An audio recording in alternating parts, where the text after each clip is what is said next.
Welcome to Hemp Foundation Talks, where we listen to the heartbeats of the hemp industry and learn the celebrations, challenges, and discoveries from hemp leaders and advocates from around the world.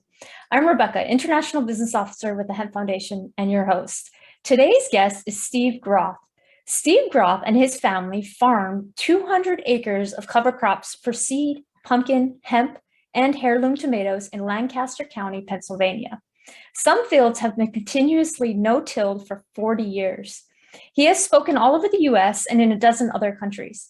For the past 20 years, he has pursued how to make nutrient-dense foods a reality on his farm.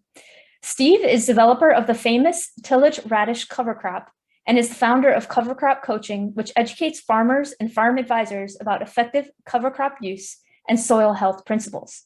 His recently released book, The Future-Proof Farm, Changing Mindsets in a Changing World, is available at stevegroff.com.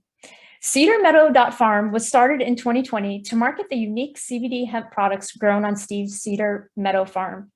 Better soil, better oil is this brand's claim that is backed up by ongoing studies and based on the results from decades of using this system on his third-generation vegetable farm. Transparency is a high value, and anyone is invited to see for themselves how this regenerative farm is packing more nutrients into the products produced from these well-cared-for, fertile fields.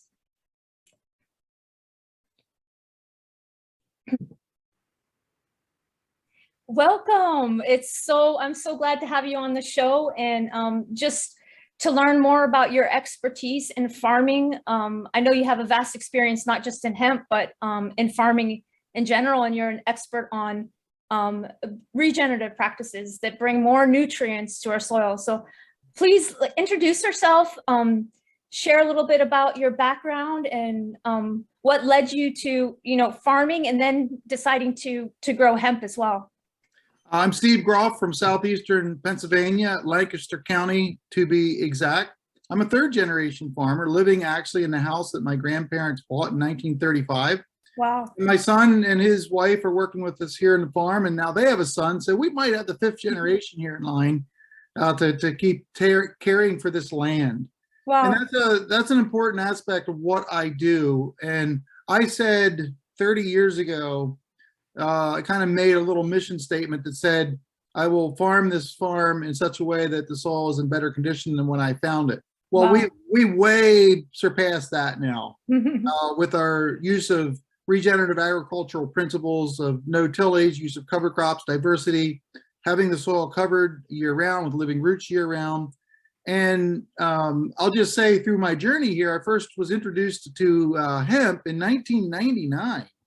There was actually a local meeting here that Penn State University and the Pennsylvania Farm Bureau put on. And the effort was to grow what they were saying at that time, industrial hemp or fiber hemp, which we all know about. And of course it was illegal. And they had this idea that they're going to influence the legislature to try to make it legal. Well, I think we didn't realize how many forces were against us. But hey, we tried. And we actually grew some canaf and sun hemp and some other lower quality fiber type crops just to see if we could do, again, I did that for 2 years here on the farm in 2000 and 2001. And then here in Pennsylvania, there was a flurry of hope, I will say, in around 2015, because the 2014 Farm Bill did allow some states took advantage of that, like Colorado, I believe, and Oregon, to be able to establish their own hemp program. We were trying to convince Pennsylvania again. Again, we were, I guess, ahead of our time here. So when the 2018 Farm Bill passed, I was primed, ready to go. So 2019, the big rah, was CBD. We're all going to become millionaires. And it was, we were saying, joking, it sounds too good to be true, but I think it is. Well, it was too good to be true. Yeah. So I grew that year, and because I'm a vegetable farmer, I'm a lifelong vegetable farmer. It was not hard for me to grow hemp. I must say it was relatively easy. We had a great crop, but no place to sell it. I had 4 contracts that were broken with different people, and what can you do? You can't squeeze blood out of a turnip. And learned a lot. And I had always thought that I would probably have my own brand at some point, but why bother with your own brand when you're going to make $20,000 or $30,000 an acre just growing it. Yeah. So that price collapse for the biomass forced me into my own brand sooner than I expected. Now I have my own brands for my vegetables that I grow and produce, so this was not foreign to me. And I teamed up with some friends of ours, actually, and we formed CedarMeadow.Farm, which is our website and our brand name for some of the products we have. We have your classic CBD oil, 1,200 milligrams. We have a lotion here we call Relief because it relieves everything. I like the package on the first one. Is that supposed to be you on there? Yeah. You have the little icon there, little caricature, and my dog Grizzly. Get our website. Better soil, better oil. Yes, you see the tagline.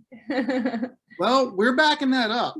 Yeah. Not many people can, by the way, Rebecca. A lot of people say they're doing this regenerative stuff, but it's one thing to say, well, we started using cover crops, we reduced our tillage. I've been doing it for 30 some years. Yeah. My soil organic matter is double what it was 30 years ago. And I'm curious to know more, like, what does your soil look like? What does healthy soil look like? Healthy soil is teeming with life, teeming with earthworms. That's what we can see. It's darker in color than what your conventionally tilled soil would be in the neighborhood.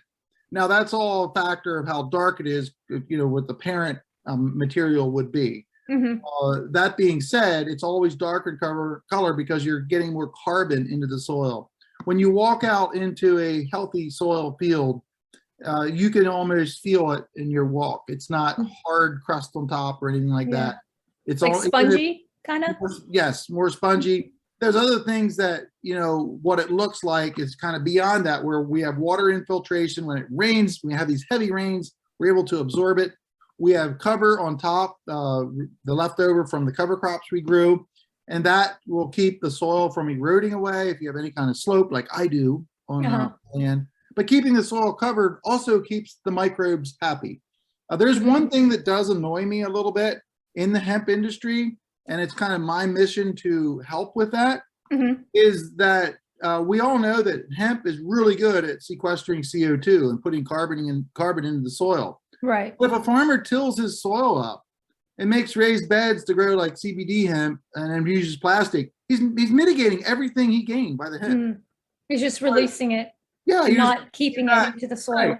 But so using no tillage, using cover crops, and this will work in a CBD situation or fiber or grain, which I've done them all. I have them all growing here on my farm right now, where we're actually doing it. And you know what, Rebecca, what's really cool is that translates into a healthier CBD product. Yeah. And we're working with local medical center and medical research in CBD research. And we're at our third year in that. And we have seen the anecdotal evidence that we're going to start backing up scientifically now that our cannabinoid levels are better. And it's not so much higher, but there's a broader spectrum, and they're more effective in the lab at actually controlling or killing some cancer cells and affecting pain management. So at the end of the day, the way I grow my hemp, regardless of how it is, it's going to be good for the planet and it's going to be good for people. Yeah. And, so that's kind of my mission in life, to be able to grow it in such a way that is better than what we've traditionally done. For sure. I can really appreciate that because in my background too of studying Ayurveda, we're very much connected to our soil, and our health is connected to that as well. So yes. I think that there needs to be a greater understanding of soil health, because you can have the same piece of fruit, grown in a healthier soil and in a not so healthier soil. And maybe the not so healthier soil, it might be bigger, or maybe it looks good because they used all these artificial things to enhance it. But nutritionally, you're not getting the same nutrition. I mean, that smaller one that might not look as good, but is in richer soil, you're getting better nutrients, right? So soil is like us as human beings. It's actually a living organism. And, you know, if you sit around, drink Pepsi and eat Doritos every day and hamburgers, you'll stay alive, but you probably won't be training for a marathon with that kind of a diet. Right. We have treated our soils like we're feeding them junk food. And that's what we've done collectively in agriculture. Yeah. But now with regenerative agriculture, we're be able to get a healthier soil, which does translate into healthier crops, whatever that may be. It's the same as, you know, you heard the saying, you are what you eat. Yeah. Maybe an overstatement a little bit, but you get the point.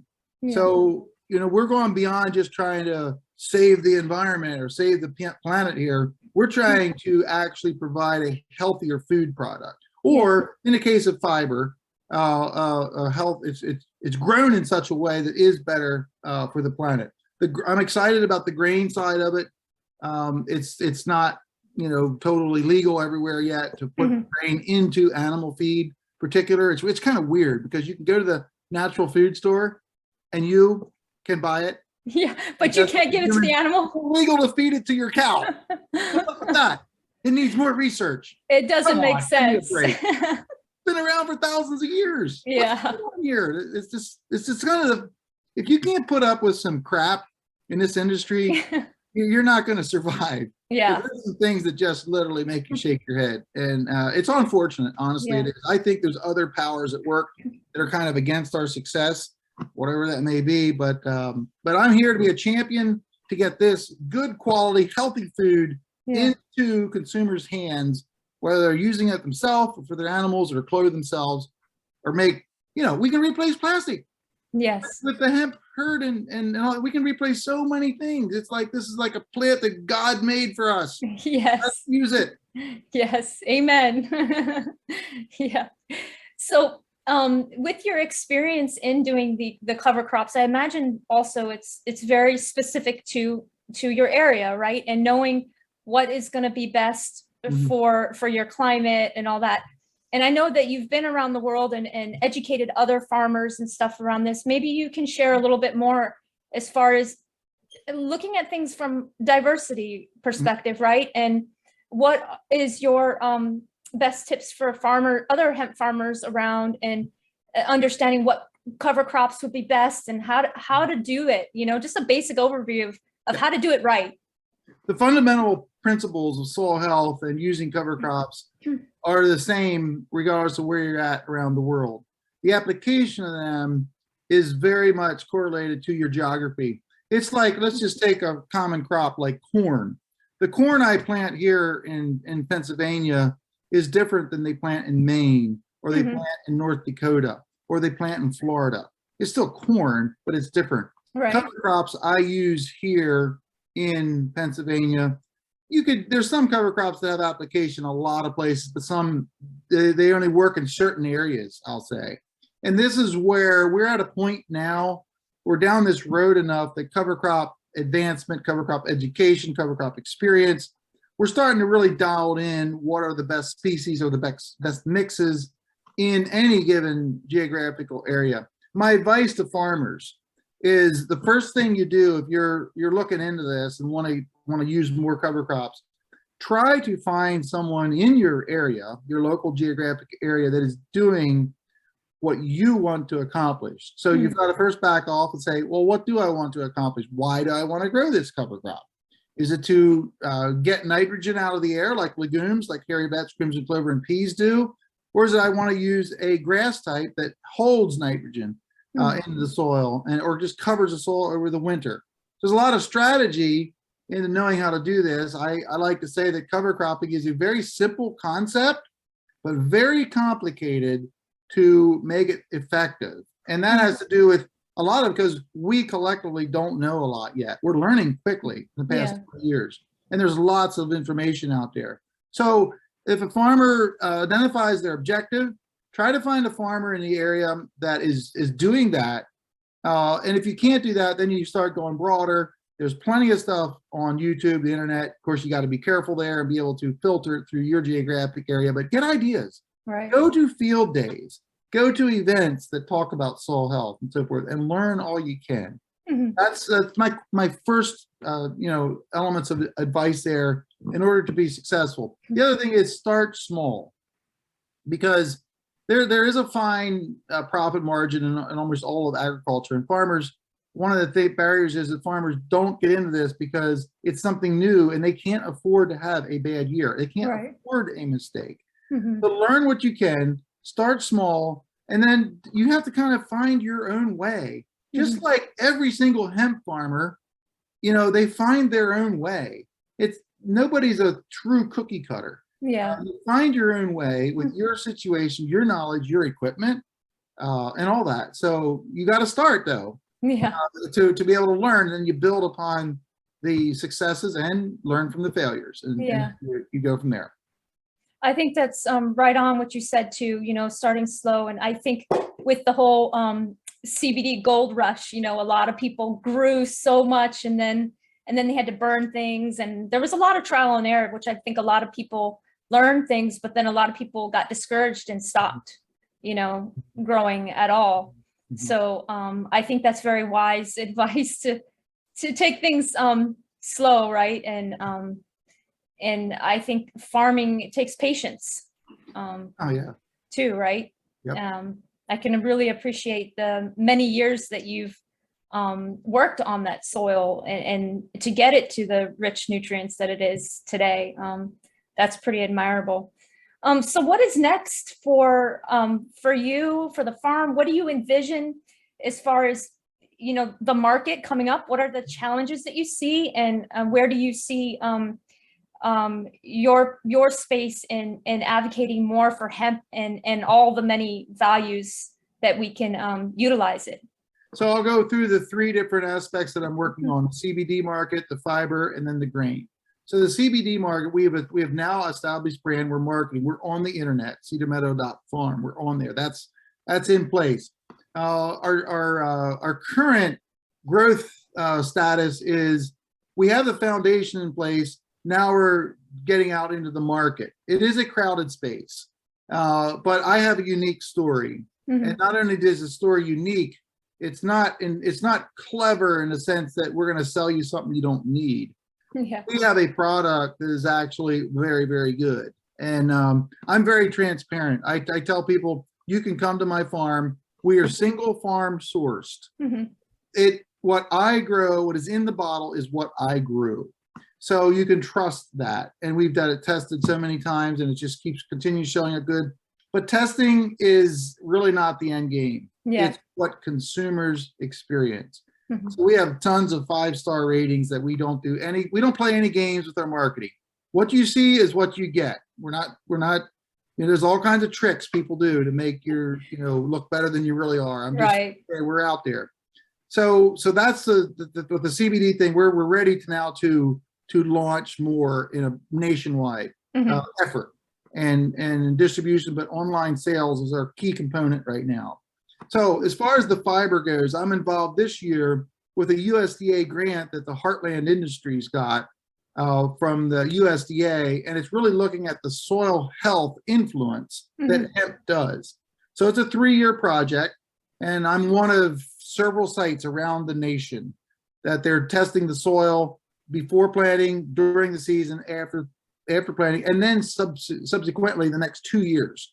Wow. So just to see what the influence, and I'm really, that's right up my alley. I'm all, that's me. I'm all there. Yeah. Then the grain side, I'm trying to prepare for a market for grain because I really feel that that's maybe the quickest thing that could be implemented and expanded. Because particularly here where I'm located in southeastern Pennsylvania, there is lots of chickens and the cows and beef and there's lots of animals. Yeah. And every single one of those animals could utilize hemp seeds, hemp grain. So I'm growing a couple different varieties to try to dial in, yields for this area and so forth. But the most important thing, I think, is that farmers have almost everything on hand right now to grow grain. For fiber, there's some, even cutting the fiber can be a little difficult with current hay machines. There needs to be some adjustments and so forth. but almost any combine can be fairly quickly equipped to harvest the grain. But our big challenge is drying it, because you need to dry it immediately, because you need to harvest hemp when it's on the 30% moisture or so, and that won't store well. I say immediately, you have to dry it the same day. The corn and soybean dryers won't work unless they're heavily adapted, because the holes in them are too big. The hemp seeds will go through. But there's enough small outfits around that do some custom grain roasting and stuff in my area here, that's what we're planning on doing this year. That can be scaled up quickly if the market is there. So I just see that as a minor inconvenience for now, but to have grain I see it, the hemp will be like a salt and the pepper of a ration for animals. And I think that's a huge market that we need to tap into. And then the other thing too with the grain side is fuel. Yeah. You can press it and use it for diesel fuel. We had actually one way back 20 some years ago, we were trying to convince legislators to let us grow this crop. There was actually a Mercedes-Benz diesel car that they actually poured in hemp oil and did no alterations, and that car traveled 15,000 miles around the USA. Nice. The USA. When was that? Cool, that was in the year 2001, I should say. And what was cool about that is the exhaust smelled like French fries. It was like, it's like French fries around here. Yeah, just sniff the exhaust and take a deep breath, So, but here's the deal. The price of that was $7 a gallon. Oh, wow. Well, back then, diesel fuel was like $1. Well, now we're almost there. Sure. Our own fuel. I don't know. It's just a little sidebar. It's just fascinating to think about how many things this hemp, the plant, can provide, goods and services for us. Well, I think when we reach that kind of a tipping point and there's more of an abundance that is grown, then the prices will go down too, and make it more viable for things like fuel and other such. Yeah. Amazing. You're such a wealth of information, Steve. I appreciate you taking the time to share your knowledge, and I wish the best for you, and I'd love to keep in touch as well. Can I talk about my book a little bit? Oh, please do. Please do. I wanted to ask about that. Yeah, I just wrote this book, The Future-Proof Farm, Changing Mindsets in a Changing World. It's available at stevegroff.com. It's my name, stevegroff.com. And this is not a how-to farm book. This is for basically, I kind of jokingly say, anybody who eats, but particularly for farmers it's kind of a compilation of my experiences over the last several years of traveling around the world, as you mentioned at the beginning. Yeah. Seeing how farmers are farming in this way, how they're using cover crops and regenerative principles, but also for consumers to help them understand that actually what some of us are doing is going to be creating better food for them. Yeah. I talk about some of the supply chain companies that are actually buying into this, and they see this is the future. Yeah. And, kind of my statement for the book is, if you don't see where the future is going, as a farmer, you may become obsolete. And then for the consumer, the book highlights, it kind of gives you inside information into what a farmer goes through and what farming is, and some of the positive things that are coming down the road for the future. And for consumers, if they, I'll say it this way, demand nutrient dense food, it will help farmers then to supply that need. Yeah. So that's the premise of the book, and it's just an easy read. It's a fun read. So it's for both farmers and non-farmers alike. You'll certainly be able to enjoy it. Awesome. Yeah, I think we've made a lot of great progress along the past 10, 15 years, just looking if you go into the supermarket and you see more organic foods. So that's very promising. And I appreciate that you've spent so many years in cultivating that and, sharing that knowledge. And I hope that we can continue to, heal our soil. Yeah. So that we can also heal our health in a sense. Yeah. Thank you so much, Steve. You're welcome, Rebecca. Where can anyone get your book?